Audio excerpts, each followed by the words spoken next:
Hello, everybody, and welcome back to Touchline Banter, the best and only footy podcast on the planet. Not sure about the only part of that, but we're going to keep saying it until it's true.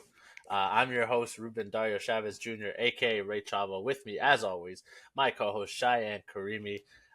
We both had a pretty long weekend when you work Oh, in the service industry. I know Cheyenne got deputized to work yesterday when he wasn't supposed to. So you've had a tough week. What with yeah. the Champions League results and your Oh, old yeah. workplace. And with that, yeah, absolutely. I know it's been a rough week in terms of Champions League for both of us. But yeah, like long weekends are always busy. I'm sure other people work in the industry, Ruben as well knows. But yeah, like I have to say one thing. Like I've said this for a long time. I think so basically, like I had to work Sunday all day, and then yesterday I was supposed to work just night, but I got called in to work the morning as well. And like yeah, like Sunday night and yesterday night when I came home, I just like knocked out. It was like it felt like a 12 round fight. Like I was just dead. I'm like I'm done. But Sundays, I adamantly believe this, and I've been working in the restaurant industry for years. I think Sundays are the days that the mental asylums open their doors and tell people to go to Oh, of restaurants. course. Because like listen, like there is no please, no thank you. You're treated like a slave, like God forbid you forget the guy's like 14th Diet Coke refill and like he wants to rip your head off. And I'll say this, I understand people are on tough financial times. And I can also understand that tipping culture is getting a little ridiculous. Like when I go to Subway and the lady pulls out like a 25% tip screen, I'm like, Yo, that part, yeah. but like I don't even need you to tip like 18. I know even some restaurants like when you go to Miami, like it starts at like 20%, it goes up to like 35. They're like, yeah, wow, amazing. They put those like superlatives above each Yeah, percent. they like depending on what you Yeah, feel and I'm is like, good. what superlative are you using for 35%? Like, be my wife? Like what is the thing? Bro, like But honestly. yeah, but I like say I would this just like as appreciate, someone who believes they're a good server. I don't know if I yeah, have ever done. I think like I can count on yeah, one hand the amount of time I've given 35% level yeah, service where I would be like comfortable. You know what I mean? Like, but exactly. you finish your thought and I'll Yeah, people give me 20% and I'm like, dude, thank you so much. Come back yeah again. I'll hook you up, yeah give you a discount, blah blah blah. Like I don't even but I've worked in it so long. I'm just like again, I understand people are in tough financial times. Anybody's worked customer service or in the service industry, but like, bro, just tip 10%. Like most people's most restaurants tip outs are close to 10%. So if you do that, like at least they'll make a tiny bit of money or at at least least cover their they tip cover it. out. You know, Guys like, yeah, thank you so much, dude. You were great. And bill was like $400, $0. I'm like, thanks, man. I really enjoyed oh paying for your dinner. the Yeah, verbal that was tip really, is yeah, crazy, yeah. drives me Just nuts. one of those. I'm like, okay, thank you, bye. Yeah, Like, no, so. anyway. I found out today because it sent the work group chat into a stir that they're raising tip out for us because like the Oh, back of house that's they want to give the always. back of house Mm, more, so now the back of house tip out's gonna be like 6%, plus whatever the bar is. So yeah, we're inching closer and closer to 10%, and like a lot of people are really mad because like I bet. Yeah. again like not to like dox ourselves, but like Cheyenne works more north of the GTA, and then I work more in the touristy part, not in the downtown, but like in the distillery um, district, which doesn't have a ton of locals breaking the door down because it's surrounded by like cute shops and like cafes and chocolate places that you really only go when you're on a day out. Not you're not like, oh, my local neighborhood watering hole is this brewery. You know what I mean? Like not where it is geographically, I guess. Yeah. So whenever you have a tourist, it is rolling the dice whether or not they're going to tip, and like because I know a lot of culture stuff goes into it. Whatever. I used to have a lot more sympathy for it. I think you work in the industry long enough and you get jaded. But it's also Yeah. like if you have the money, like the extra funds to go on a trip to a different country, especially if you're trying like when people come up from the states, usually they tip because like tipping culture in the states is Yeah. somehow it's more important to them because like of the wages of their servers, and it's also more strict. Like I feel like people get shamed a lot for not tipping there because of it. Um, but if you're coming from like Europe, like I like I like the English and like other people from Europe. Like I've had good interactions with that. Just this weekend, actually, I was talking to a couple that was visiting from Newcastle. The Oh, guy cool. was was a a Newcastle fan. I congratulated him on the Carabao Cup. We talked about their result against Villa. It was a lovely conversation. I gave him some beers in the house. He tipped really well. Um, but sometimes they don't, and I always a part of me is like, yeah, I get it. You don't tip in England, but like this guy, he because he tipped. I'm going to use him as an example. He was talking about how they have family in the States and they've been to this country and this other country. I'm like, most people that travel like that have been. So like, this isn't your first time in a country that Exactly. tips. So like, you don't have an excuse. And like, if you can do research to find out uh, X tourist attraction you want to go to and how to get there, you can look up the customs of the place you're going to and just like fit within them, right? And one of those Yeah. is tipping. But I do agree. Like, look, I think tipping's taking a hit in restaurants because of some of what you're alluding to, cost of living, people not making that much money. But you also get burnt out, man. Like, Yeah. like Uber Eats now, like the tipping is crazy. Well, seriously, like it feels Yeah. like you can't buy anything. Like you can go into any store now and there's a tipping screen. Yeah. And it ranges from like okay, like understandable to like batshit insane. Yeah. And like Subway's definitely on the batshit insane line. Cause I'm Yeah. like, I I would argue the McDonald's workers are working harder just because of how much busier McDonald's is day to day, Probably. and they don't have a tip screen at McDonald's. They don't even let you keep tips. Yeah. Like whenever people try to leave you like the extra like dollar, whatever, you could keep it, but it was technically not company policy. Like it was Mhm. frowned upon. All this to say, tip your servers, tip your Tip your bartenders. It's a servers. pretty shitty job. Like, and the only reason people are doing it is because of the tips. Like sometimes when North Americans in particular or Europeans, I don't know if you've ever gotten like a TikTok video that talks about Oh.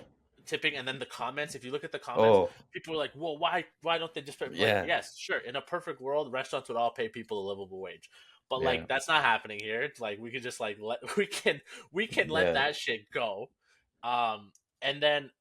But people are like, I'm like the same people that are in this comment section being like, tipping is ridiculous. Or, how much do you appreciate the service that you get? Because if you appreciate a bartender or a server refilling your drinks as soon as they're empty, bringing you a to-go box promptly, making sure all your shit is right, all that stuff disappears when you switch the workforce from, yeah, there's some people that do serve as a means to an end while they're in school or as they go on to other jobs, but some people are just career in that industry. The more that you disappear the tips, the less career people in that industry you have, and you'll have service like you have in Europe and other places where they Yeah. don't give a shit. And Yeah. You people gotta in North kill a guy America just to pay for the bill. Like and it's like, yo, people can in I North get the bill? America Like, do not like that. They oh, they hate fucking it. hate it. Hate that Like shit. again, I can give Europeans some flack for not tipping, and some of them can be a bit demanding. But usually, the Europeans are pretty good if you just leave them alone. Like if you, Yeah. in fact, they don't want too much service, you know. Yeah. But it's the They're North like, Americans that want you there refilling the yeah. pop, whatever, and then those are the first ones to be like, "Yeah, Yeah. tipping culture is getting crazy." All right, Yeah. bro, It's then like, like okay. enjoy your one Pepsi. We get free Yeah. refills. Try to find a free refill restaurant anywhere Literally. that's not in North America. Yeah. Like I fucking Ever. challenge you to. Yeah. It's difficult. So a lot Literally. of this Go to shit. Europe and ask for like ketchup for free, and they'll be Oh my like, the god, ask fuck do for you mean? water, dog. Yeah. Like, you can't even get Yeah. water for free. Yeah. Like again, we gotta This move is on, such a but anyway, tangent, this yeah. is we gotta vent for a minute just because yeah, like again, 100% agree. Like guys, just be nice to your servers, tip your servers, especially on brunch. Like the restaurant I work at, it's like a Brazilian steakhouse. We also offer Sunday brunch.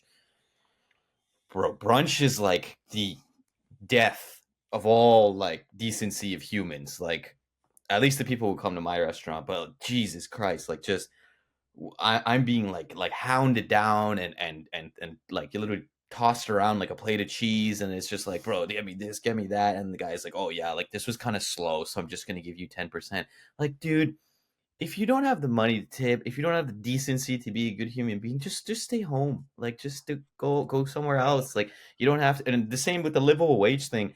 I was having like a not an argument, but just a conversation. The guy was like, your tip screens start pretty high because we start at 18%. And I was like, oh, well, it's because, like, as a Brazilian steakhouse, our tip out is a little bit higher because we have our meat servers, so they get a higher percentage. So we're basically at a 10% tip out.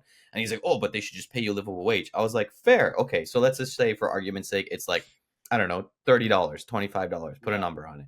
I was like, the dinner that you just paid $60, $70 for would basically increase up to $100 in the midweek to pay the wage. It evens out. So I'm like, it's either you come in and pay $100 and you're like, oh, this is so expensive, and you don't have to tip, or you pay $60 and you do have to tip, but then it's like, oh, tipping culture. So it's like, what is it? Like, Yeah, which one? I don't people get it. want it both ways, and like, yeah, Yeah, I guess I'll put my hat on it the way that you did. It's just like we can say livable wage, but like again, these are the same people. Not everybody, but a lot of the same people that are like, well, why is somebody who's working at McDonald's making like $20 an hour? And it's like, okay, like if by definition you think these jobs are useful because you go to McDonald's or you go to Starbucks or you go to a restaurant, then they have to be on some level livable. And like what that means, and like if you think about it again, like we're not crying. Like I think we both recognize how lucky we are to work in an industry where have because a of job. tips, you can make pretty good and you can be in a pretty stable place. But like there are some days if you average out like on the busy days, like I'm making $50 an hour, like that's wage Yeah, and tips included. That's why I bust my ass. But if you cut that down to 20, 25, and I'm making what I would do at McDonald's, I'd rather be in a McDonald's because there's less expectations. Like, why would yeah, Cheyenne exactly. break his back at a fucking Brazilian steakhouse where someone Yeah, might get mad if you clear the plates with the wrong hand? Or just like work at a Starbucks where you're making the same amount of money doing a lot yeah. less stressful shit. So like please take care of the servers and bartenders in your life when you go out to eat.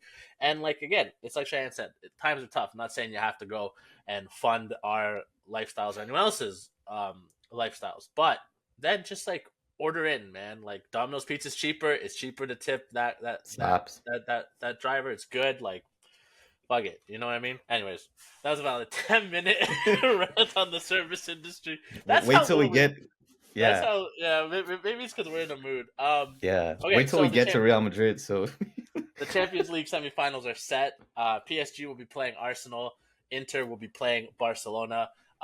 We'll start on the Inter Barca side of the bracket. So basically, how this is going to go, I'm just going to give my thoughts on all the games that happened and how the ties kind of wrapped up. Cheyenne will give his, but mostly this is going to be a deep dive on Real Madrid. Obviously, the team we're most passionate on. Again, if there was another great news story in world football, we talk about it. And maybe now that both the Europa League and the Champions League are in the semis, we'll bring in more Europa League talk because there's a chance that Manchester United or Spurs in some of their worst seasons in club history might win a European trophy and be in the Champions League next year, which is can they crazy. be in With a final? Like, could it be an all English yeah, final or it can no? be all English Oh, final because United's playing okay. Bilbao and Spurs are playing Bodø/Glimt. I So will it say could be this: if the way Ange's season is going and he just wins the Europa League, like it would be so funny, man. It so would be Spurs, so so funny. Spurs. They would be a Champions Anyway, League team. Can you imagine that? Like you finish that's 16th and wild. you'd be a Champions League team. Like the fact that teams don't drop in from the Champions League into the Europa means that this might happen more often than not. Because like even this season, like it looks like Chelsea might finish in the Europa League spot, depending on like right now they're in sixth, I think, and City's in fifth. So like Hmm. it's they're all kind of dancing around there with Villa as well, but it would just be it's very hilarious to see how this season's wrapping up. Anyways, but yeah, so Barca beat Dortmund across two legs. It was tight there in the second game. Not like look, it wasn't. I never really believed it was gonna happen, but there was a moment. A couple goals got called back offside. They won 5-3 on aggregate, but on the second match day, they lost to Dortmund 3-1. For me, my quick thoughts on that are this is what I mean when I say I'm not convinced by this Barcelona side. Yep. It's not just the fact that they surrendered those goals, because anybody can say, like, well, it was a winning game state overall. They knew what they needed to do, they didn't need to push, but they started with their starters. It's not like they rotated heavily, and it's just how fragile the back line looked. Like Dortmund basically across two legs played one good match of concentrated football, and they pushed Barca to the brink. If I'm a Barcelona fan, I'm worried about that back line, especially when you look at who you're going to face. For Dortmund, quite the fall off from last year. Neither representative in the final is going to make it back to the final, but they have a lot of stuff to figure out. In the Inter Bayern game, Bayern made a push. Bayern made a push, I honestly, I got to give it up to the English contingent. They showed up when they had to. Harry Kane and Eric Dyer doing what they could. They drew 2-2 at the San Siro, but wasn't enough. They lost 4-3 on aggregate to Inter. Inter, one of the reasons they're my favorite, they defend really well. They of the four teams that are left, they've spent the least amount of time in a losing game state. They're well drilled. Lautaro Martinez is taking his chances at like a really good rate. I think that counts, and this is a rematch of the 2010 Champions League game where Jose Mourinho famously had that big celebration and beat Pep Guardiola's Barca. I think me and Cheyenne both said if Jose's not on the touchline in that suit at some point during We this riot. tie, We riot. yeah, it'll be very disappointing. Also, another thing that helps enter the second leg is at the San Siro, so they really That's just important. have to hold their nerve in Barcelona and in the first leg. If they can nick a 1-0 win or a draw, then I think they're really primed to move on the other side, Aston Villa was the next team I was going to give my thoughts on. They battled really hard. I think they proved that they belong in the Champions League. They recently just battered Newcastle 4-1, and that performance kind of felt like obviously Newcastle was a bit tired, but I honestly thought that maybe Villa would be a little deflated after going out in the way that they did because they battled real hard. But to me, that showed like Emery really has these players believing like, hey, like not only can we do these things, we should expect to do these things and be this kind of team. Like who knows what next year will bring for United, for Spurs, for Chelsea, and maybe one or two of those clubs can find its way back to being in the top six where many would say that they belong. But Villa this summer will be really interesting to me if they can keep a Rashford and or Asensio or both. And I'm sure a lot of that will have to do with Champions League qualification, which speaking of, they play City tonight in an hour. So that's a big game. If they win that, that's one step closer. And for their sake, and I have a good friend of mine who's a Villa fan. I hope they do it because it's really fun to see a team basically reconnect with its European history and become a great team. For me, if they hadn't lost the first leg 3-1, this would have had some real Yeah, you juice. never know. It looks like that third goal that kind of killed them off in the first leg in Paris was the nail in the coffin ultimately. But even in this one, they had chances. Some of the balls just needed like a little bit of a touch, and they would have been in. But credit to PSG. I think we saw just how fragile they can be. But at the same time, like they didn't go into this game at Villa Park pressing the way that they did in the first one. They really did. And it's so weird because I think Luis Enrique said after the game that everybody kind of got confident. When they went 2-0 up, I thought the game was over. And I think the players also did, and that's what let Villa get back into the game. Still something to keep an eye on. So yeah, I'll let you say whatever you want about those three games, and then we'll tee up the last one, which is the one that we want to talk Yeah, about. I think you're totally wrong. You know nothing about ball, and I am storming off this podcast. No, as you guys know, usually I agree with basically everything Ruben mentioned. I'll just go backwards quickly and touch on the points because we have a lot to say on Real Madrid. Villa, I think it was similar to Dortmund, a little bit too late. I will say, yeah, absolutely. I think they deserve to be and they fit in the Champions League. One player who stood out for me a lot, who's I personally have given a lot of slack to, Marcus Rashford. I Oh, looks great, and I know he's a player who's very, very, um, what's the word, like reliant on his form. He's not someone who can kind of just pull it out of the bag. Again, I question what his best position is, but especially under Emery, and it shows again the house fire that United is, and a player like that who it seems like a bit of an emotional guy, and is very passionate, spirited. I think it affects him and it affects his game. But when he gets in a situation that's wholesome, and Unai Emery is a great coach, and we've seen how well he's doing with Villa. He's great, and I agree with basically all the rhetoric of the English press right now. Yeah, Villa have to break the bank to sign Marcus Rashford. I think he's great. But yeah, I think if it isn't for apparently one of the best keepers in the world, Emiliano Martinez, letting in a soft goal at the end of the other game, Villa yeah. probably have a better chance. But yeah, PSG are probably my favorite going into it, but I think they looked a little bit I agree. Yeah. lackadaisical. You could say they survived this one, but it's interesting to go. Inter Bayern, yeah, Bayern I think made a push, um, but just given the way the game was going, I really never thought Inter was under any threat. I'll put it up in editing, but apparently they've only conceded like a very very small amount of goals this entire like season, which is crazy. Um, but yeah, just Martinez looks great. The whole midfield trio of Barella, Chalanoglu, and Mkhitaryan, they all look great as well.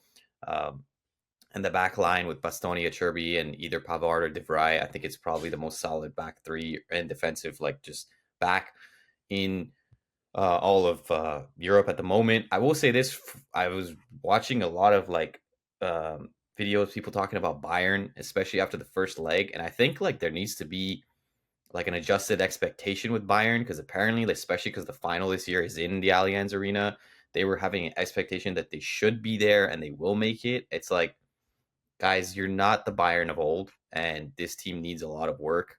The fact that like Eric Dyer is still starting is says a lot. Um, Yeah, like company's very a lot reliant on Elise, and I just think he needs to be given time, and I think the expectation needs to be like quelled a little bit. Just going over to Barcelona, yeah, this is what we talked about when, in terms of, I think they're the best offensive team when on form and when all the cylinders are hitting. But the high line works only when it works, and this was not like the second team. It was Kubarsi, it was Araujo, it was Kunde, and just the left back was Martin. It was the only guy who was rotated. The rest of the team was basically their starting one. They can't protect the result. They can't. It's not. It's something that they've struggled with this entire season, and I think they're gonna have a tough time in the next round. But we'll see. I mean, credit Dortmund for not just getting rolled over. They showed fight, and they fought you know, uh, hopefully they head back to the Dortmund of old because it's always nice when Dortmund's a team that's competing well. for sure. Okay, so the last game, you should probably know by now. Real Madrid lost to Arsenal. It was not their best showing across two legs. Bukayo Saka kind of put the nail in the coffin, so to speak. In the second leg, they lost 2-1. But even that scoreline, it was 5-1 on aggregate. Even that scoreline feels flattering. I'm not going to say much about the actual game. I think a lot of people. I've listened to so many different podcasts, and it's so. I think that's why I love football. Sorry to break off on a little tangent, but I'm a big basketball fan. But ultimately, like basketball, I think He's a big Clippers guy, if you can't very, tell from the hat. yeah, big Clippers guy. Ultimately, I think basketball is pretty simple. Like you just have to score more than your opponent. You can kind of pin it down to one player, two players, and while styles make fights even in the NBA, it's becoming more homogenized in a way that everybody kind of shoots threes, does the same thing. That's not to say that there isn't different ways or different avenues, and people can't have a different take on what a result means. But I think that people can have a different take. It's harder to have a different take of how we got to that result. Usually it's the same. It's like, well, the star player didn't do well, or they got killed on the boards, or too many turnovers, something easy to point. I love that in football, all of us can watch the same game. And I heard so many people give different reasons as to why, different moments that they picked out, different players that they thought were at fault, or different players that they thought did well. And that's what's so beautiful about this game, that it is so interpretive. But I I'll probably touch on some of what I thought of the game as I get into the larger picture of Madrid. But I'll let Cheyenne go first because we were supposed to do this podcast last week, but he felt ill, Yeah, and we both were. that's how bad the performance was. That's how I bad got the result sick. was. Felt Yeah. sick. And honestly, since then, this has been turning over in my head. I've changed my mind about things Mm. like multiple times in the ensuing five days since. I've landed in what I think are my thoughts.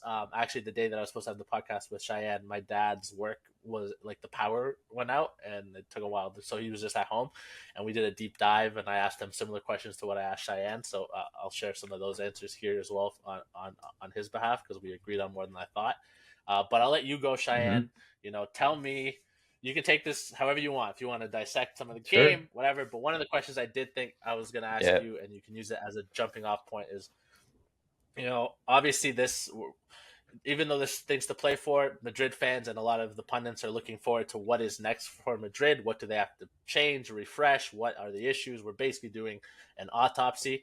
So the question I posed to you on Instagram was, which of these players are going to be a part of that? Like, who do you think is the Deadwood? Not necessarily that they're going to be Yeah. moved on, but like, who is part of the project in your eyes long term? Who is it, and what you see? But yeah, you can take it wherever you Yeah. want. That That's question a is that's just a kind of the yeah, overarching that's thing, a I think. very important question, especially where Real Madrid is sitting right now.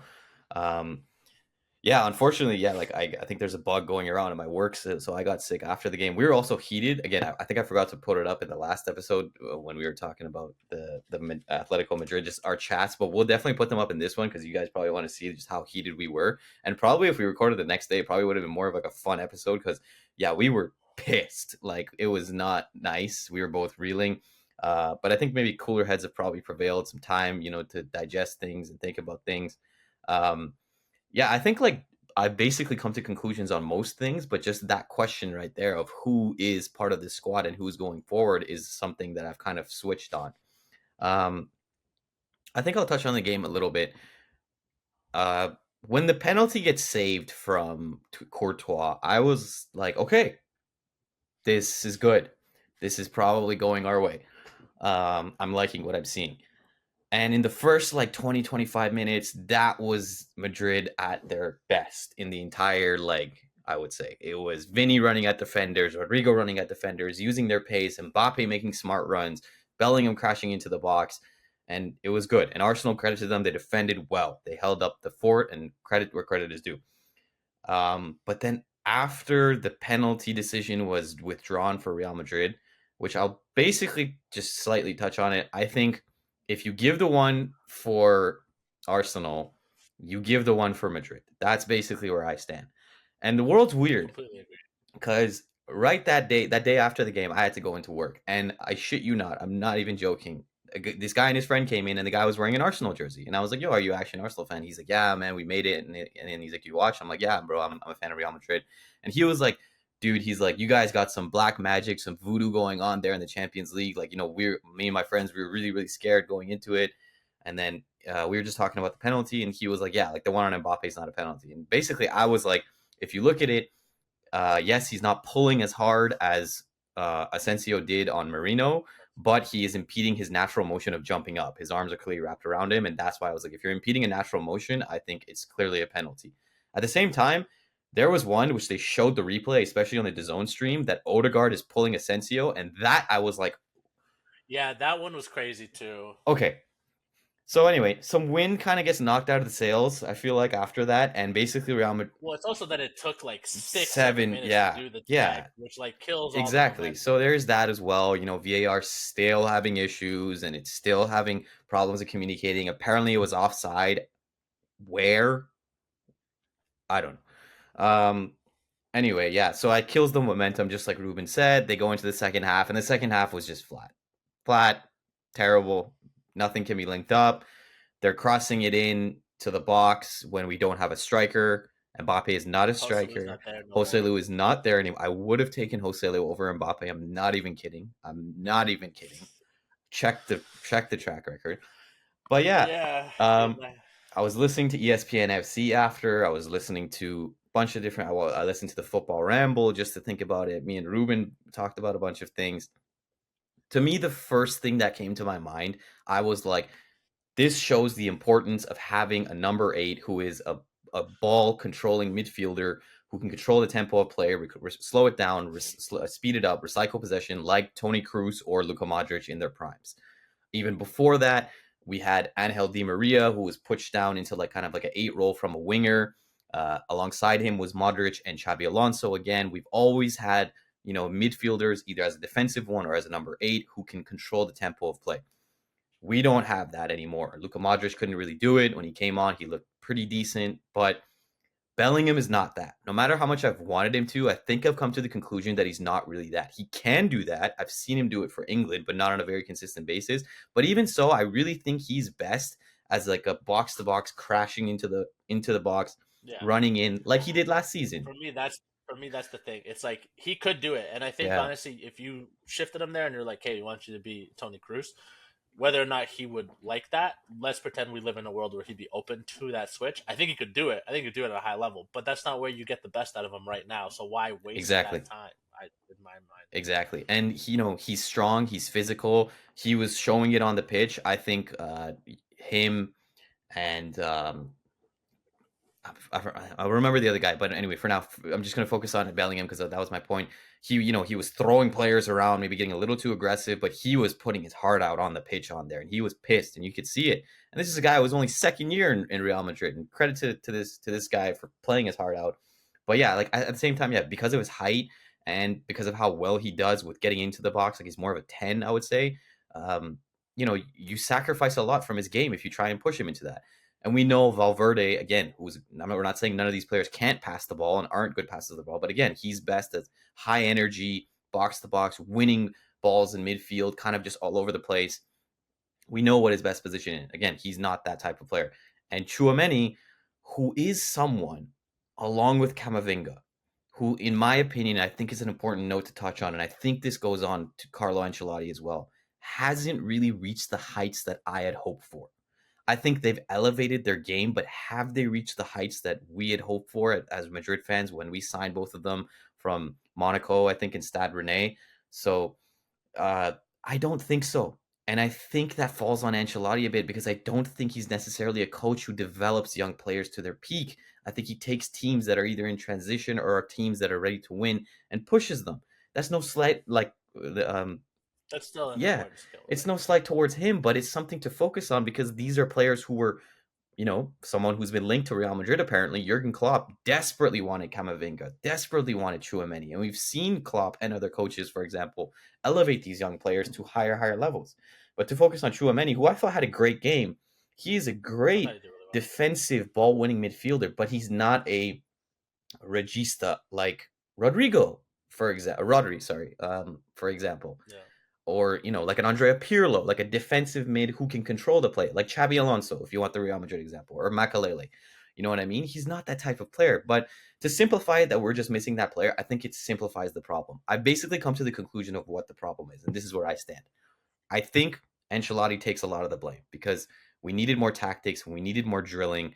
Um, the way we were playing or the way he was getting the players to play, how they came out flat in the second half, how we were set up in the first game, it falls on him a lot. The rest of the performance falls on the players, but there's one specific player who's basically come into this team this year and everything has changed, and that is Kylian Mbappe. So this is why I think that Kylian Mbappe is the problem, but I also think that Kylian Mbappe can be a solution. ooh, here we Kylian go. Mbappe is the problem because Kylian Mbappe is not a striker. He is a left winger. I'm 100%. finished. I'm done. Thank you for the experiment. Listen, on FC 25, when I load it up, the TV is right behind me. When I load it up and you put that guy as striker, he is the most OP player in the game. That's fine. We're not playing FC 25, guys. This is real life. He is clearly a left winger. Clearly. That's his best position. And who else's best position is that? The player who we love the most at Real Madrid and who we think is the best player and our favorite player, Vinny Jr. Mbappe, when you look at his runs into the box and you just look at the style of runs that he makes, it doesn't look like a striker's runs. It doesn't look like Ronaldo from a few years ago. It doesn't look like Joselu from last year. It doesn't look like Benzema and all these different players. So he's taking up space on the left side and he drifts over there. That Vinny likes to take up. And then Rodrigo over there is also lost because he's like, okay, well, if they're over there, where do I go? And he's also taking up space that Bellingham last year runs into last year. The other thing that frustrates me about Mbappe is that yes, you've come in, you've had a great season in terms of statistical like records of scoring goals. But this is a guy who slagged us off, who basically used Real Madrid as an ends to a mean to get a bigger contract from PSG, which in turn, when his contract ended at PSG, he got, a higher signing wage at Real Madrid because he's like, well, I'm not going to take less money. You guys got to match what I'm making. They just didn't pay another transfer fee. So basically, he slagged us off for a while. Now he comes in and he's not playing to the level that we expect as Real Madrid fans.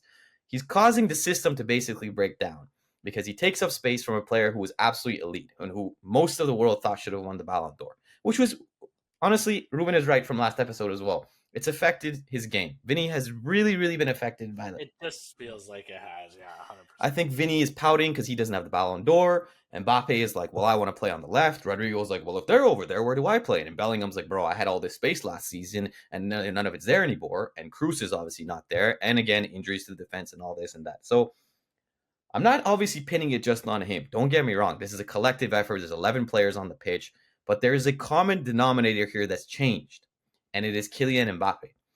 And when he comes into this team, and again, like I said, slags us off and then causes these problems in the pitch and doesn't run, doesn't press.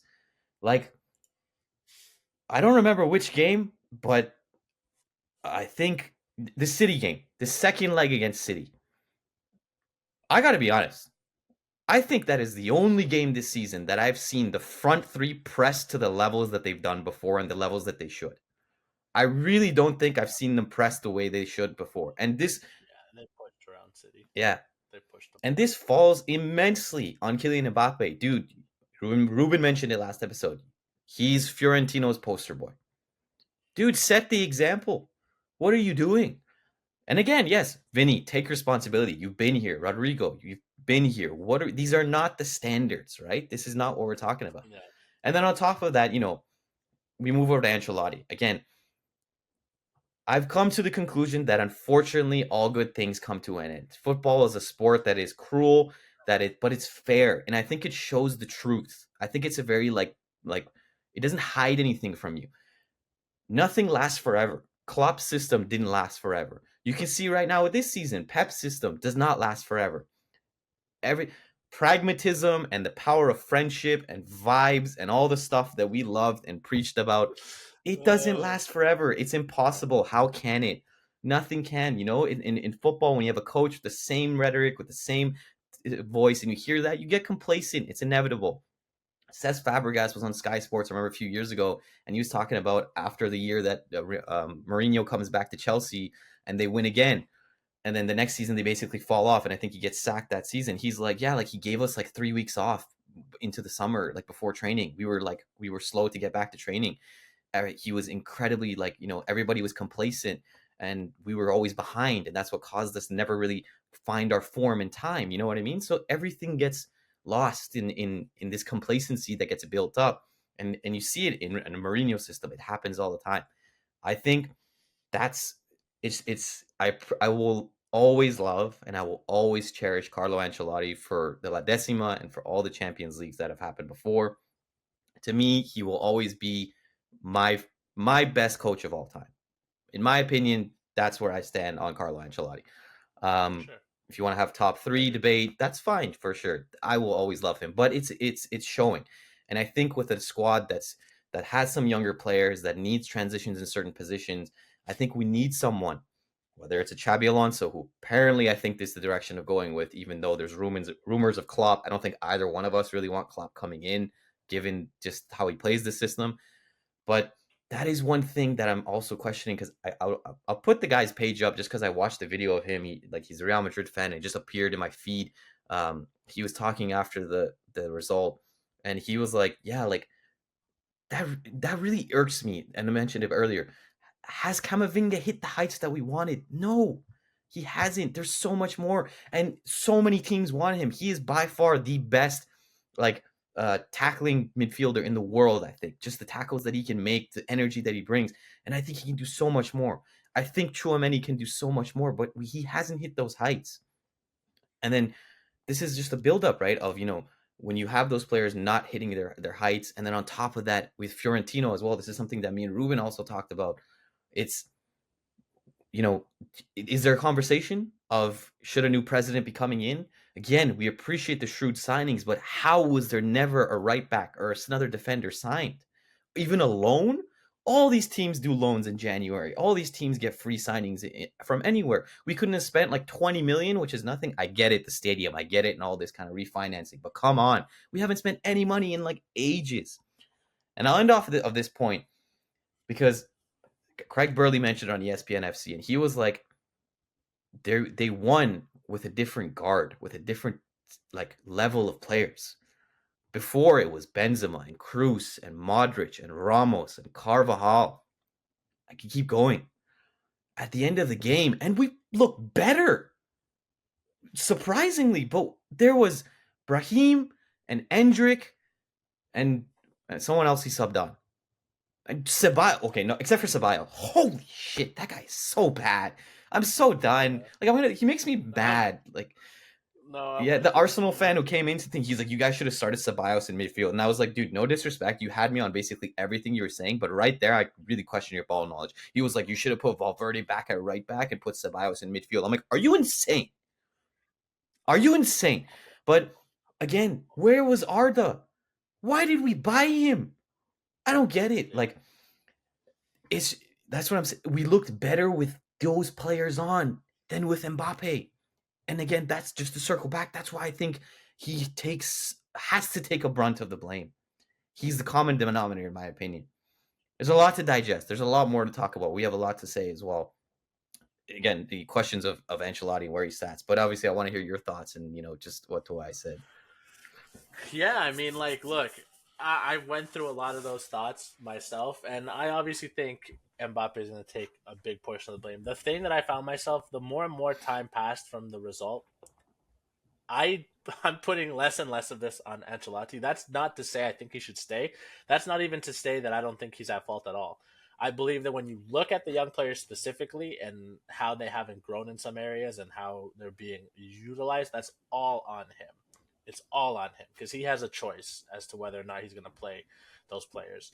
Um, but it's Mbappe and it's Florentino Perez for me who are the ones that take the brunt of the blame, and I'm giving it more to Perez because again, I was really thinking and I listened to all these different things and everyone's got their takes, and I'm like, yeah, like a year ago, 2 years ago, people were like, Madrid have their midfield of the future, and who's going to have a better midfield than them with Bellingham, Valverde, Chouameni, Camavinga, and you're like, we all believed, and Chouameni's put in some really good performances, but he's been uneven, and so has Camavinga. But then you look at the fact that like both of them in the past year plus have been asked to deputize as left backs or center backs, or they've dealt with injury or this that, and it's like, okay, so something's wrong on the fitness level of this club that these young players are picking up these many injuries.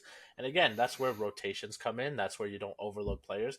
And why are they having to be deputized? Like why? Like Mendy has struggled for fitness. So then we're forced to play Fran, but then Fran's not at the level. So then we're forced to play Camavinga, or we're forced to push Alba out there, who's also not 100% fit. So I can sit there and again, I agree that Ancelotti should have done some better things. Like I don't think that's unreasonable to say. Like some of the tactics and the setup, but now I'm like, man, these players are tired and they don't have the backups. Like I like Asensio a lot. He may be one of the next great graduates of Castilla. That penalty that he gave away is emblematic of other decisions he's made throughout the year where he shows his youth. Why not get someone on loan? You know, like last year we had Nacho, an old, stable veteran who understood his job. He wasn't flashy. No one ever said Nacho was the best center back or the best right back when he played out there, but he knew not to make mistakes. So why not get something in there? No, instead we're running Rudiger into the ground to the point where even Rudiger looked a step slow, looked a bit beat up. Like he's got tape on his legs and shit. He's basically out, and like he's getting older.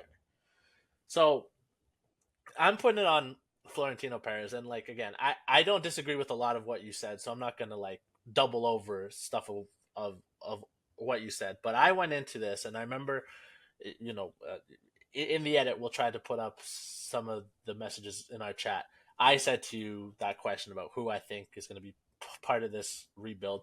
Obviously, this goes without saying that ultimately the manager that comes in, the coaches that come in, will have some say. Like as much as like Florentino Perez and Real Madrid operate at a different in a different way, where there's not this sporting um, director, and Perez does have a big say in who they bring in and out. I do think the manager is ultimately going to play certain players or not play certain players. You know what I mean? Like Zidane had a lot of players at his disposal, but he never played Odegaard, and now Odegaard's not there, and we still have Valverde, right? So like those are the decisions that ultimately go up to the manager. Perez can have his opinion on all the players that he brings in, but ultimately You know, there's a reason that Luka Jovic isn't playing there anymore. There's a reason that Rainier isn't playing there anymore, et cetera, et cetera. We've had plenty of people come in with a decent fee and some buzz, and they don't get to play because the manager very quickly just doesn't trust them. Um, I actually feel good about the squad. It was hard talking. I was talking to my dad, and I was like, yeah, like if we get a if we get someone to buy Alaba, that would be nice. Again, no disrespect to Alaba. I like Alaba. I just think his best is behind them Yeah, I on think big he's done. wages. So if we can offload that contract, great. But offload that contract to bring in a center back or a left back. Offload that contract so we can bring in Dean Huijsen from Bournemouth. I think I'm saying his name correctly. Who would also help with the Spanish quota because even though he has Dutch ancestry, I think, or Scandinavian ancestry, he plays for the Spanish national team because he was born in Spain. Um, I think we could get a new left back. If I had to pick one of the two to sell, probably get a bigger price for Mendy if anyone's gonna buy. Sell Mendy and get me Miguel Gutierrez back, or loan out Fran and bring someone like Miguel Gutierrez. I know that Girona isn't doing particularly well this year, but I still think he has something to offer. Modric, unless he wants to come back on very low wages and be a peripheral player, kind of like how Marcelo was, move on from him. Bring back Nico Paz. Young guy doing well at Inter. Is he the solution to everything? No, but is he a good rotation piece? Absolutely. The trick is it unlocked for me where I was like, we didn't get to like the point in the game when the seas parted open and Valverde like sprints with the ball at his feet and the attack looks really dangerous and his pass just doesn't quite come off or whatever. But like we haven't seen that all year because he's been playing left back and he hasn't been able to. And even to start this game where we play Vasquez, right back. We play Vasquez as a right back and he's so far pushed up that Valverde can't even be in the attacking positions that he would be in. Why? Then what's the point? Then just play Valverde at the right back. And again, people were saying like, oh, once again, Valverde played someone on because one of the goals he basically played on Saka, I think. Yeah, he's not a right back. He shouldn't be back there. Like he can do a job, and when we're playing like Alaves or Getafe or whatever, he can do that and do it at a really high level because he's so much more talented than everybody on the field. But that's not when we're playing in Europe. We should not have to do that. We just shouldn't. We should not. Um, so get a right back. It seems like it's going to be Trent. I've made my piece with that. I think it could actually be good. And I'll get why in a second. But I wouldn't sell Camavinga. I wouldn't sell Chouameni. Obviously, Bellingham is one of the stars of the future. If anything, Bellingham to me, and I said this to my dad, both Vinny and Mbappe are fighting so hard to be Cristiano Ronaldo. However true or not that is, that's the narrative. They both want to be the face, the Ballon d'Or winner. I think if you ask a lot of Real Madrid fans, they respect Cristiano Ronaldo, and obviously there's some people who think that like they're fans of Cristiano Ronaldo more than any of the clubs that he played for. But if you ask people, who do you love as a Real Madrid player more, Ronaldo or someone like Benzema? People are going to say Benzema because Benzema endeared himself in a way that Ronaldo never did. Ronaldo was a bit of a mercenary. We knew what he was there for. He was there as the biggest club in the world. He wanted to battle it out with Messi, and he wanted to get the stats and the goals. Benzema became a club legend. He's second in the goals, first in assists. He stayed there and he bled. And that last season when he got the Ballon d'Or, I would argue that Ballon d'Or felt more special for a lot of people than any of the Cristiano ones He because we carried saw his Benzema water. He grow. carried his water for years.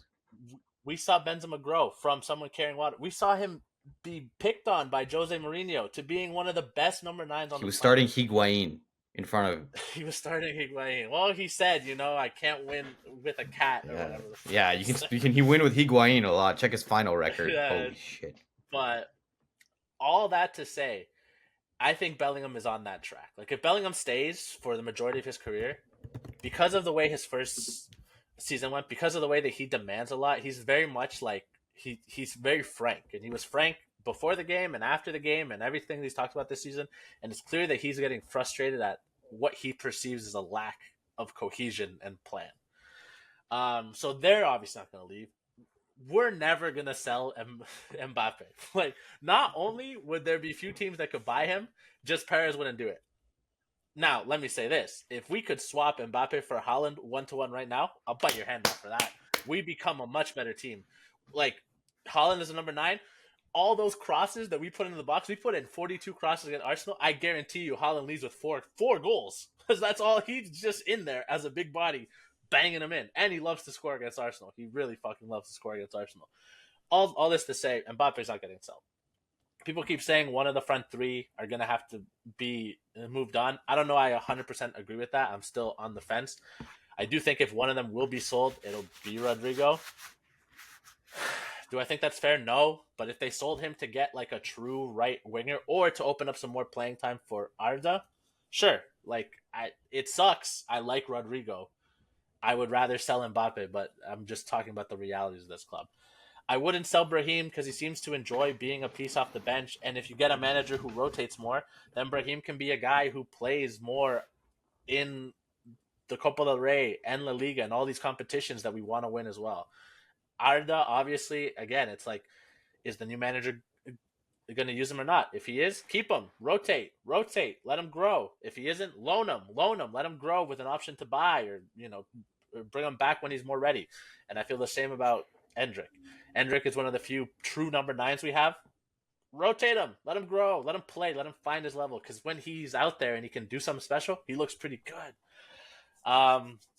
So all this to say, like, if we're talking about players I get rid of, it's Alaba, Modric, and Mendy or Fran, just to get another option at left back. And if they don't want to spend money, I'm not even saying, okay, you have to bring in a Dean or whatever, or like my friend Jake is convinced that they're gonna buy Romero from Spurs, to which I said, like, I don't think Daniel Levy's gonna let him go for cheap. And if you think that Real Madrid are gonna pay over $20 million for Romero, you're crazy.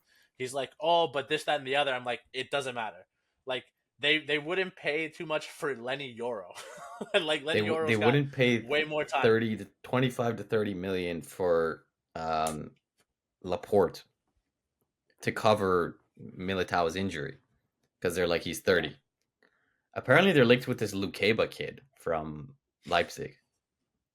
I also saw them linked to a left back named Alvaro Carreras. Yeah, I've heard that as well. For Benfica. Again, I'm not even saying, like, at the center back position, there are Castilla graduates and players that people are pretty high on. Let some of them play. Like, I'm fully okay with that as well. But let's have that plan going in. And again, if they can move off of the Alaba money and the Modric contract, like, I'm also of the mind that this doesn't have to be like, okay, this season's really disappointing. Next season we have to win the treble. No, I think there has to be building and acclimating, and the earlier that we get the coach, the better. Like, I want Ancelotti to have a good send off, but if there's a way where he wins the Copa del Rey, voluntarily leaves for Brazil, we have one last home game. You'd let Raul or Solari caretake until the end, and then the moment that the season's done, Xabi Alonso comes, or whoever you think is going to come be the coach to get them ready for the Club World Cup and use that kind of like the beginning of the training. I don't care if we win it or not. I just want to start putting in the plan, because the longer off season we have, the longer you can develop these ideas, the better it comes. So that's basically where I'm at. Like, I don't think the squad needs, because we just need our midfielders to stop having to play in the defense. We just need them to trust the people behind them, and they haven't been able to all year. Is some of that tactics? Sure, but like, Ancelotti can't fabricate a center back, and the reality is you can't just chuck players who never play. And that is where he let himself down. Because maybe if you give minutes to Arda earlier in the season or Endrick, then you can put them on and it doesn't seem like you're just chucking things out there to see what sticks and what works. They won this weekend and they played a 4-4-2 because Mbappe wasn't there, and the ball moved more. Obviously, that's weaker opposition. I'm not comparing the team they beat to Arsenal, but the ball moved more. It just looked more cohesive. And yes, it took a Valverde banger to win, but they looked more cohesive. But they were putting pressure, and they actually got shots on target that were like good, and there was a plan, there was a strategy, whatever. Anyways, the last thing I'll say, because I said I would say something about the Trent thing. Last year before Cruz retired, people were doing a lot of like, who can they get to replace Cruz? And there was a TikTok account that always does like, these are the replacements for Cruz. Um, and one of them was Trent Alexander-Arnold, because if you look at all of his stats in terms of long passes into the final third, blah blah, he basically beats Cruz in a lot of those metrics. The ones that he doesn't beat him in are the accuracy methods. That's what took his fit from like a 92 if you ignore accuracy to like a 72 if you include it. So he's just not as accurate. How much of that is the the um the system he played in, where Klopp is asking players to do a lot more risky things. It's a lot more heavy metal. It's less about control. It's more about press, press, press. Who knows? I think, and this is a big brain thing, whoever the coach is, there's a chance that the Gala 11, as it's been called, where you put as many Galacticos as you possibly can, features Trent in the midfield trying to do that Cruz role beside like Bellingham and Valverde or Chouameni if there's four of them or however it breaks down. Like he starts in midfield?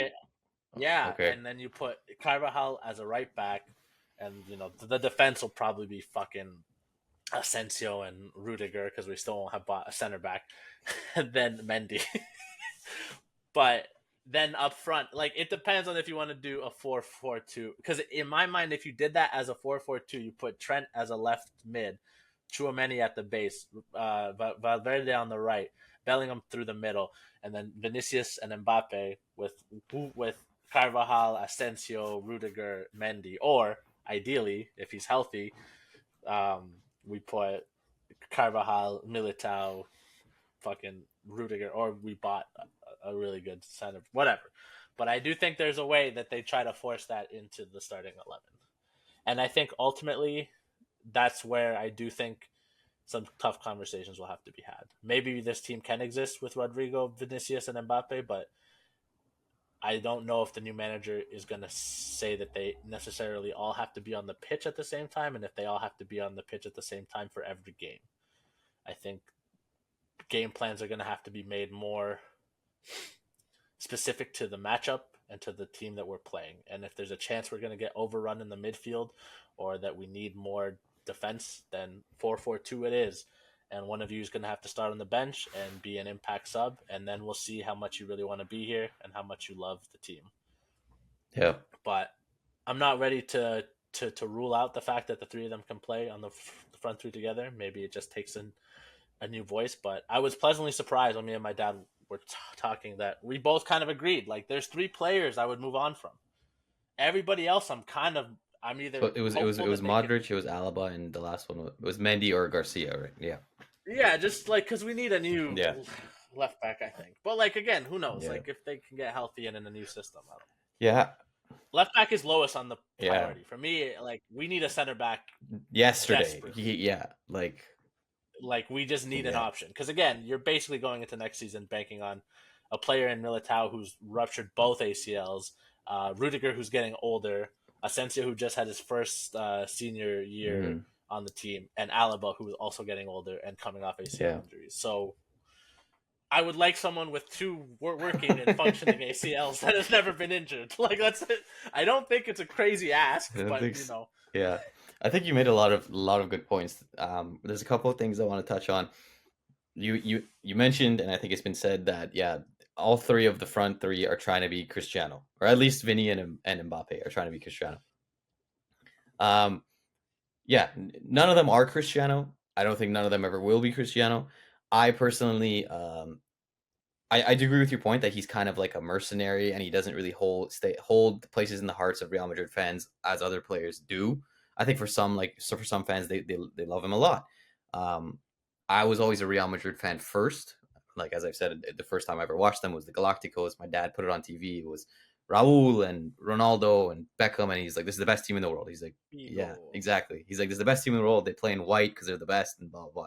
But for me, Cristiano is my best player of all time. I know statistically Messi is better and had a better end to his career, et cetera, et cetera. But I think everyone has that guy. I think original Ronaldo. Like, R9. If you think R9, I think like I just say Chris CR7 over R9 just because of longevity. But in terms of like For peak sure. peak, I will agree absolutely. R9 was the greatest thing I've ever seen. He was so much fun Yeah, to watch. Like when he was, 100%. yeah. But even like, Cristiano, for all the reasons he was there and the way he ruffled fans and didn't pass the ball and arrogance, etc., etc., etc., all the things we know that came with Cristiano. Cristiano transitioned his game, and Cristiano knew what to do when he got older. He became one of the better, if not the best, poachers in the world. He started off as a winger that liked to do a lot of what Dribbling, yeah, uh like a lot of what Vinny is trying to do, like take people on the tricks, the yeah, flicks, and he became one of the best strikers to ever play. exactly, Like he bangs goals in any yeah, which way. Like that's not a small yeah. feat. Like he changed this game. People have this argument that, oh, like Mbappe is going to break his first season record goals, and it's going to be a better first season. If he does, and maybe it is statistically, but one thing that I saw a clip of online, someone saying this, is that first year with R9 Cristiano, it was him first season from United, so it was still the flair and the dribbling, just like Ruben just mentioned. So it was incredibly exciting to see him play like that, and he was banging in the goals. Mbappe hasn't really excited anyone. I think I can speak for both of us. I haven't really been excited from him this season. There's been, like, I could count again on one hand the games. Then most of them came when Vinny was hurt, and then there was the City game. I will say in the second leg, Mbappe's hat trick and the way that it happened, I was like, oh, like it was so naive, but I was like, this is the turning point because he's found his mojo. Because in my head, it's like you bring in Mbappe to win tough games. Like you bring him in for the Cristiano Ronaldo of Yeah, it all, where it's like, yeah, Ronaldo was playing for a garbage Juventus team. Garbage Juventus team. They should have lost to Atletico. And I'll never miss a chance to take a shot at Diego Simeone. If Diego Simeone could set up his team in a way that was anything but try not to lose when you have a lead, maybe they would have won. But instead, Cristiano Ronaldo scores a hat trick, does the big balls um, celebration that mm. so that that Simeone had done like a Yeah, week yeah, before and knocks them out of the fucking Champions League. That's what you want. yeah. Like, and you can say like, oh, that's crazy, like Cristiano is one of the best players. We've been waiting for Mbappe to be here for years now. Like Shayan said, he spurned us. He kind of made us look dumb. And I'm not saying when I say that, I'm not even saying like he wasn't within his right to stay at PSG. Sure. Obviously, Yeah. like I think it's dumb even that Liverpool fans are getting mad at Trent. He's been there since he was a kid. He has the right to make his decision about his career. If Vinicius decided to leave because he really didn't want to be on the team with Mbappe and he felt like his influence, I wouldn't like it. It would make me sad. And as a Real Madrid fan, I would say like you're running away from a challenge. But it's his career. So all this to say, Mbappe is free to Absolutely. do what he wants in his career. But you come in with these expectations. You come in comparing yourself obliquely to Ronaldo. Ronaldo's posting under your pictures. It's my turn to see you light up the Bernabeu. You're posting the picture of you and Ronaldo when you first make the signing. You're saying all this stuff. Like Jude backed it up. Jude gets to say that 90 minutes are long at the Bernabeu. You know why? Because Jude had a lot of Yeah. moments last year where he proved to other people that they're long. Right now, Mbappe, you're basically Mariano. Like a better version because you're scoring more Yeah. goals. But like, what is the clutch goal moment? What is the Mbappe pulled us out of the Exactly. fire? No, like you've been And front that and running. that's why You've looked it's good in the games where we're doing good. exactly, and that's why it's different the first season. That even if he breaks Ronaldo's record, it's not the same thing. And to say this all to my point is that guys, stop trying to be Cristiano, And Rodrigo did it last Yeah, that's the season. smartest. Yeah, That's the smartest thing yeah. to do. Like the Rodrigo did it last season. He was Benzema basically carrying water for Bellingham and for Vinny, and he's done it before. Realistically speaking, we have three left wingers playing in our front line. Rodrigo's favorite position is the left side. Mbappe is a left winger, and Vinny, we know what his best position is. But Rodrigo can't do it. And he did last season. Maybe he's getting tired, or maybe he's just looking at the other two and saying what's going on. But again, that is one point I want to touch on about the Ronaldo thing. Yeah, I have to agree with Ruben as well that Fiorentino, the more you explain it, the more I'm moving more towards Fiorentino has to take more of this blame. That I don't. This doesn't really move me off the point that I still think Ancelotti is probably his time is to go, because even if where I stand now is that after a season like this, Oh, and he with has to go. the rhetoric that you've established and the relationships you've established with the players, even if you do get investment in, what's going to change? So Mbappe's going to be like, okay, so now I'm going to listen to you. So now we're playing tactics ball, and now it's going to be different. Yeah, That's why I'm like, it's probably time to go. But absolutely, like, how can you blame Ancelotti's that much when Fiorentino hasn't invested? And I think a reason also to say that yes, Camavinga and Chouameni haven't developed as much as we wanted them to, but this also falls a lot on Fiorentino because Camavinga's been played at left back. And because he's such a good player, and I love him so, I'm huge on Camavinga. He can do a job there. Chouameni's been playing at center back. He's not a center back, so it's stunting their growth, obviously. And to answer your question of who I think needs to be sold, yeah, I think Alaba's unfortunately. I think the legs are gone. I think he gets cooked by anybody who has pace. It was a tough watch against Saka again. Fran is someone I think on form can do well, but especially the goal that Martinelli scored, he kind of got cooked. So I'm just like, yeah, that's what I'm saying. Like yeah, as a squad player, as maybe somebody yeah, that if a new coach knows how to use better, like if Xabi Alonso comes and he's like, "Hey, I can make this guy into somebody that functions in my system," yeah. I'm not gonna begrudge No, him that. absolutely not. But like if you don't have a plan for a player, try to move them Yeah. on. That's kind of where you know what I mean? Because Fran seems like someone who does better under like intense instruction. And I think under a coach like Xabi Alonso or even a Klopp, for example, would probably be doing better. Mendy's just has again someone who I don't think is a coach's fault. I just think he hasn't hit the heights that what Real Madrid hoped when they signed. And I think inconsistency and injuries. I think it's someone that you would look to sell. So Alaba, one of Fran or Mendy, I agree with. I will say this: it we so that's again, I did say you're simplifying the problem when you just say it's Cruz and a Modric like that we're missing.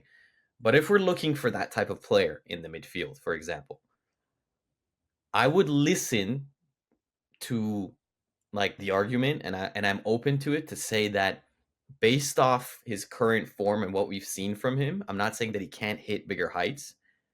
Let's say you sell Chouameni and then like someone like a Rodri or someone who can play that defensive midfield role but can control the dictative play to take his position there. I would say I wouldn't really be opposed to that. I would have doubts and being like, damn, like, did we really get the best out of this kid? And what happens if we sell him on and then he goes and hits heights that he was supposed to hit with us and he doesn't? That's why I'm kind of yeah, still on the that's fence about that. to be honest with you. Sorry Yeah. No, go ahead. Go to ahead. jump in real quick. That's I said the same thing to my dad, and it's like I don't. I think Chouameni and Camavinga are players that if we sell, we are going to end up saying that about, and I don't want to say that. And I agree. Like, if it was as simple, and I you know I we've had our criticisms about Rodri's Ballon d'Or, and I wouldn't suddenly change my opinion on that just because he's a Real Yeah. Madrid player. But if there was a guarantee, they're like, yeah, you're gonna sell Chouameni, but you'll get Rodri. Sure, I would take that deal because again, in that TikTok video that I mentioned that I dug back up, it basically says that Rodri's also like an 85 to 90% fit because Rodri's a good enough midfielder that it kind of he can fit any type of midfielder you're looking to replace because he does so much well.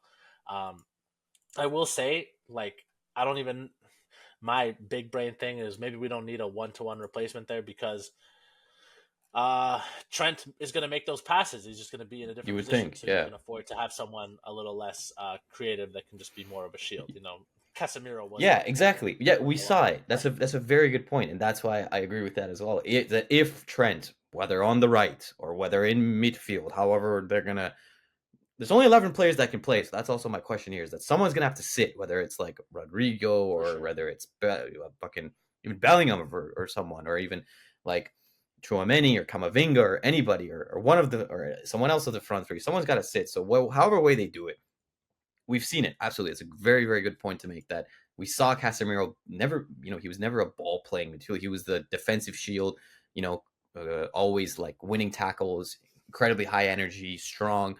I think Chouameni can be that, and if that's the case, then yeah, you don't need him to be that like regista that Rodri is. Realistically, outside of Rodri, like I don't even know who else like could do that role. Like maybe I don't know, maybe Tonali at Newcastle. Like he's looked really good ever since he's come back. Yeah, that was the thing that I kind of ran into as well. It's like, sure, the players exist, but like, are they on teams that would even sell him? Exactly. So that's also a question as well. But again, like, you have to look at Fiorentino, and you have to beg this question that is Asensio someone who should be starting week in and out? I don't think so. He's a player who's come in and who's gotten a chance because of a plethora of injuries, and who's done well from the Castilla, which, again, we've been saying it. Where are all the Castilla players? Where is the youth? Where is the injection? At least we have one person we can see that has done well, but he shouldn't be someone who should be starting in semifinals of Champions Leagues. He showed his his uh his inexperience there, and he's shown it before. He's been great, and I think he's going to have great potential. And if he is the next Sergio Ramos, perfect. Sergio Ramos is one of my favorite players of all time. I have like 4 different Sergio Ramos jerseys. Like, I spend so much money on this guy's fake jerseys because I'm crazy for Sergio Ramos, and I'll never forget He's the the best. Liverpool Let's final. go. When he broke Broke saw someone's arm. like clavicle, whatever it was. People were big mad at him. Big man, big man. But yeah, Asensio's not that guy. Come on, like, let's be honest. We shouldn't have this issues of rotation. And in the years that Ancelotti has won, again, we said it. He's even had an old Marcelo. He's had Nacho. He's had like Jesus Vallejo. Oh, I don't know what's happened to this guy. Like, what does he even do Oh, anymore? he's Yeah, he's dying. just He's just dying. hanging And out. yeah, he's he's yeah, he's just on the bench for yeah, vibes. Like the exactly. biggest vibes guys you ever seen in your life. 100%. If there ever was a vibes, dude. If there ever was the Malachi Flynn of of Real Madrid, You know, that's it. it's The fans won't know, yeah, but that's that's a deep CSM yeah. cut.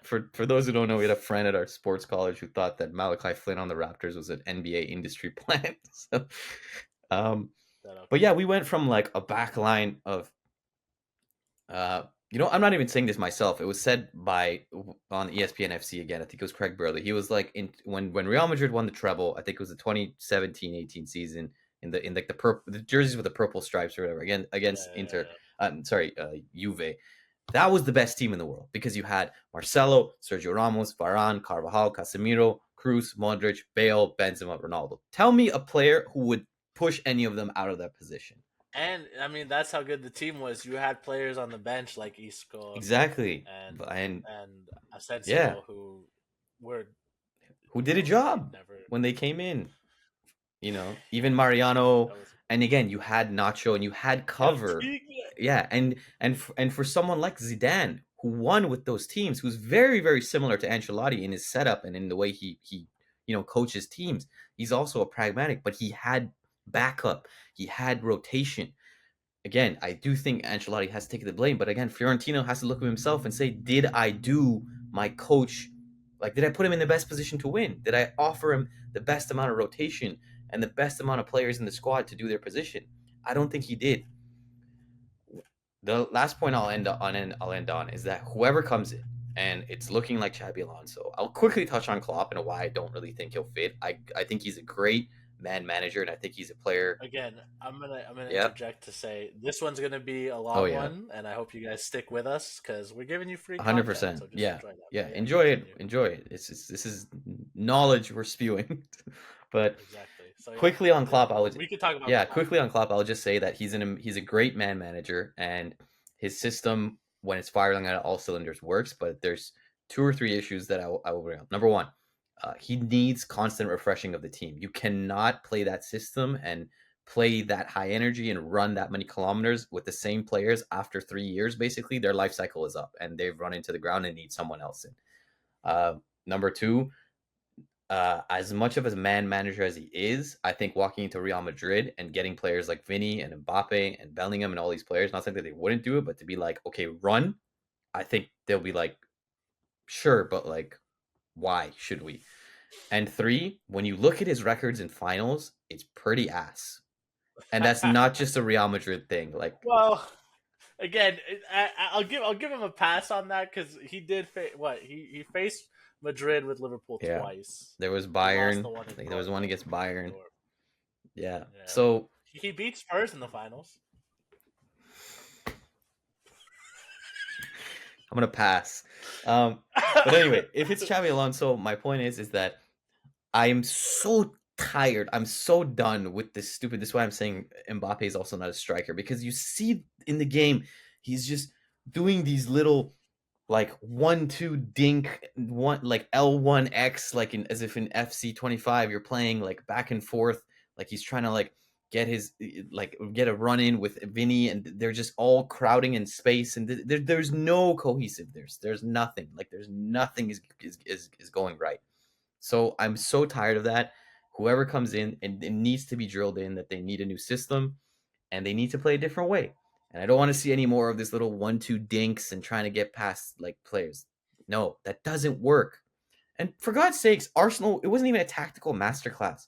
If I'm totally honest, man, they just like out physicaled us the entire like 2 legs, in my opinion. And Declan Rice scored Yeah, 2 bangers. the second game, I mean, again, I don't want to make excuses just on the free kicks. There is a world where if those 2 free kicks don't go in, Madrid set up differently at the Bernabeu. Some of those cheap goals at the end don't go in. This ends up being like 2-1 Arsenal, or like 1-1 we go into extras and then all bets are off. Like, it's not. Yeah, definitely not. They didn't have to out tactic us too Yeah. much, which I think is fair. Which I think is fair. Yeah, I don't know. Is there anything else you wanted to touch on, or do we just want to talk about the coaches? Because I do think Yeah, that I is think I the think we last can. logical. Because Yeah, just the coaches I don't is know. good. Like Yeah. with the players, we all kind of agreed. Like no one's here saying that you should sell Rodrigo or Vinicius Mm. or Mbappe. I mean Mbappe, we kind of more open. Like it's crazy. This is the last crazy thing I'm gonna say. If you sold Mbappe and you brought in like Gyökeres or Isaac, Not like Isaac looks so neither good of in us Newcastle. were like when it came in. I don't think either of us were like, listen, like we need an Mbappe. We were like, a Holland would be nice. A Gyökeres would be nice. I was Even an fully ready Osimhen. to just never see Mbappe in a Real Madrid jersey. Like I didn't care I was fine. once he didn't come when he was supposed to. Yeah, for me, the Xabi Alonso thing is interesting just because like tactically he's like the belle of the ball right now. But I do wonder, yeah, what his clout and his pull is going to be in the locker room. I think at that point you're kind of just banking on um his aura, not his aura, but his connection to the club and his ideas um being enough to pull this team out, and then maybe like they see his ideas are working, they try harder, they want to be better for the coach or whatever. So I think that could be a thing.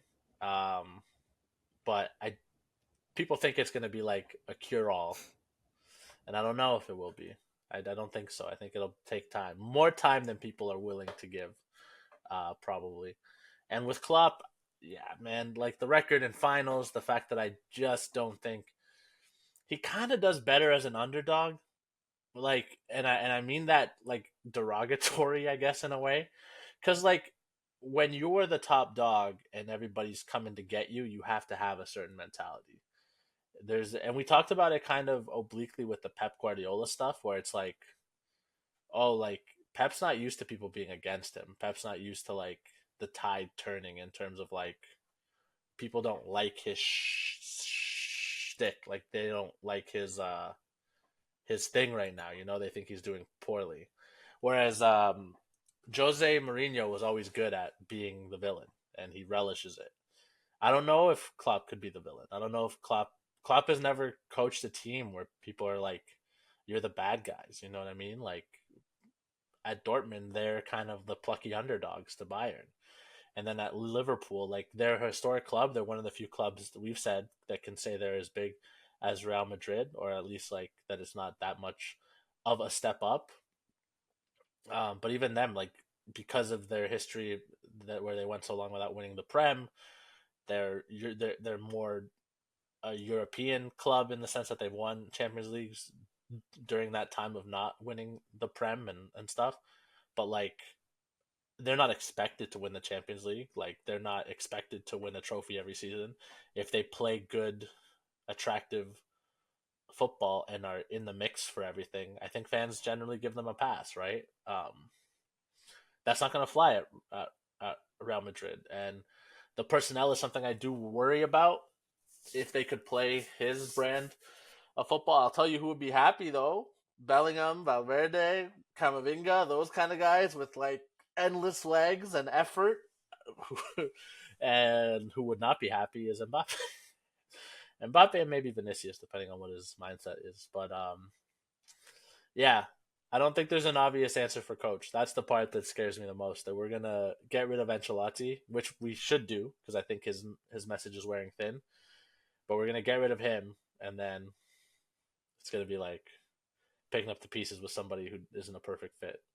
So it's scary. But I don't want Klopp anywhere near this team. I'd rather roll the dice with Alonso or I don't know. Some people want Zidane coming back. To me, that's like you're asking for Santa Claus. Like I just don't see it happening. He wants the French job. Him and Perez kind of left him in bad terms because he wanted investment because he saw this coming down the road, and what he didn't count on is that Ancelotti had the power of friendship, which did work for a while. Is there something going Zidane does on? not have Like, this. does Fiorentino owe money to like loan sharks or some shit? Like what the hell? Yeah, Like we're just so I don't think it's gonna be Zidane. And then what? You're looking at like hot coaches that are in worse teams, like Marco Silva. Like I don't know. You want to raid Fulham for a coach? Do you want to try to pull Nagelsmann out of Germany? Like I don't. It becomes real. Like you're taking a risk on a coach that's either coaching a bad team and helping them overperform where they're supposed to be in people's heads, or you're just trying to pry a coach off of a job that they seemingly want. Nagelsmann's enjoying coaching Germany. I'm sure he wants to win the World Cup. If he could do that, he's laughing. He can take any job he wants after that. So I don't know. That's all I have to say on the coaches. yeah. I think uh like who else really is there? I'm reading like Iraola.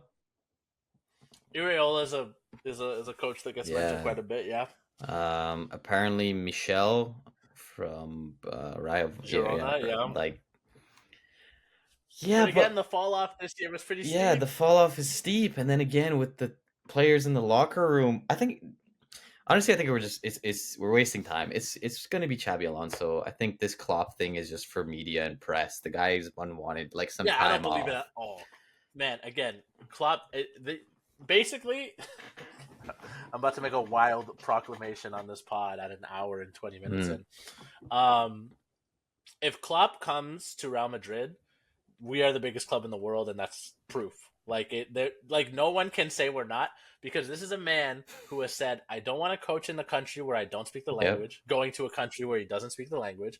This is a man who not retired, but he left his last job because he's like, "I need a break from the pressures of coaching at one of the biggest clubs in the world and I want to take a break."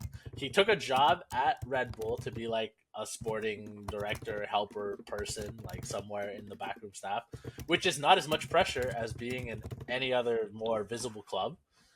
If that guy decides less than like 6 months into his tenure in his new role, but it's Real Madrid, and well, when else am I going to get this chance? Then the pull is incredible. Like the pull is literally crazy because everything this man has said or done in his entire career would lead you to believe that he's not racing to go join Real Madrid, and yet if he did, that would be great. Then maybe Pep goes back to Barcelona and get the rivalry going one more time. Yeah, Yeah, I think uh that would just it just doesn't make sense. It's like yeah, he wanted some time off. I think the stuff with Liverpool just basically like just took off too much of his energy. Um, he doesn't speak the language, just like Ruben said, and it's I don't know. I just think it's just media fluff. Like really, and again, like you're gonna go after getting Real Madrid did you in those two finals, and what are you gonna say to Liverpool fans like Cole like loved you and cared for you so much? I just think the question is like when do you really bring in Xabi Alonso? Because when the Club World Cup starts, like like do you do it before? Before? Do you do it after? Do you just not give a shit? Um, that's the part where it's I don't gonna know. be interesting. Like I uh I don't know because that Leverkusen don't have a ton to play for anymore, right? Because they lost in the German Cup. They're out of Europe. So then it's really just the league. I don't know if there's a point where they could be mathematically out of it. That's coming sooner rather than later. Um, there's 4 matches left. So their last match is May 17th. And they are currently Second, second. They're 64 behind points. 8 points. So they need to win 3, and they need to hope Bayern drop points. Yeah. So, I mean, does that mean if Bayern wins, Bayern has 4 games left, obviously. They have Mainz, RB Leipzig, Gladbach, and Hoffenheim. So they have 3, 6, 9, 12 points left to get. So how much would put them out of reach? If they have 12 points left, the max they can get is 12. So the max points Leverkusen can get is 76. If Bayern win 2 games, they basically wrap it up. And then if they draw, even if they drew all 4, they would be tied if Leverkusen win all 4. So basically, a win and a draw basically will probably see them over the line more likely than not. Yeah. If Bayern win the next 2 games, you could see a route where maybe Madrid is like, hey, like we want to make this transition as quick as possible. Xavi coaches the last 2 games, but he knows basically the second that the confetti is swept up from Bayern's year, or like he says goodbye to Leverkusen fans, he's on a plane back to Spain. Yeah. But it's tough. It's a hard thing to envision. Yeah, I think Xabi Alonso is probably going to be the next guy, but it's going to be interesting to see how it goes down. It's been a really long one. I think we're about like hour 20, hour 30 in, but that's kind of what happens when Real Madrid gets knocked out, and there's a lot of things to talk about. I think we can probably end it off there. I don't really have any much more to say. I would say this, obviously as Real Madrid fans, we don't expect to win everything every single year. That's, I don't know if expect is the right word. The club has that expectation to win everything, but I think as fans, you realize where the players are. I think the reality is you want to be in every competition and feel like you have a good chance. Yeah. And you want the losses to not be. I mean, people always say like humiliating losses, right? And like the way that they lost against Ajax when that tie got overturned was a bit humiliating. The way that they lost to City when Varane just had a meltdown during COVID was embarrassing. Yeah. And like this year was embarrassing against Arsenal. And it's not always because of the size of the club. I mean, like Ajax are historically a European giant.